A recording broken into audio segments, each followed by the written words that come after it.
It's a busy time in Prince George with hundreds of delegates in the city for the Council of Forest Industries convention. As in past years, issues like fibre supply, forest policy and future markets are in the spotlight.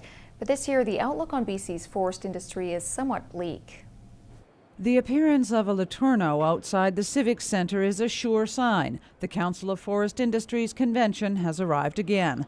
But the first speakers of the day painted something of a bleaker forestry picture for the BC interior. Longtime forest economist Russ Taylor says production in BC has been stagnant, in large part due to the mountain pine beetle epidemic. He says that could translate into further curtailments into the future. In 2010, already 20 sawmills had closed in the BC interior. And we predicted about another 10 or so mills would close. And since that time, we've had another half a dozen or so mills have closed. And we still think there's going to be another 3 or 4, depends, right?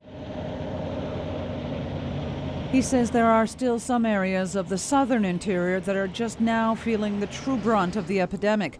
Brendan Lowry with Forest Economic Advisors says another factor thrown into the mix is a slower than expected Chinese economy. How will the Chinese financial system absorb the huge run-up in debts that's been built up over the last several years, where the debt ratio as a percent of GDP has risen from about 110 or 120% to about 190, which is far more than the U.S. and Europe saw. On top of that, the U.S. housing market. Traditionally, the Canadian lumber market has banked on 1.5 million housing starts south of the 49th, but that has been nowhere near since the financial collapse of 2008. There are a number of things hanging over the market, including very weak income growth in the U.S. despite the improving employment picture.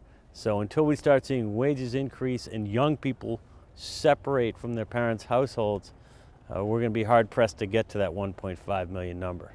Both are predicting growth on the economic horizon, but at a glacial pace. The question, though, remains, will Canada be able to produce what the markets require? Not in the short term, says Taylor.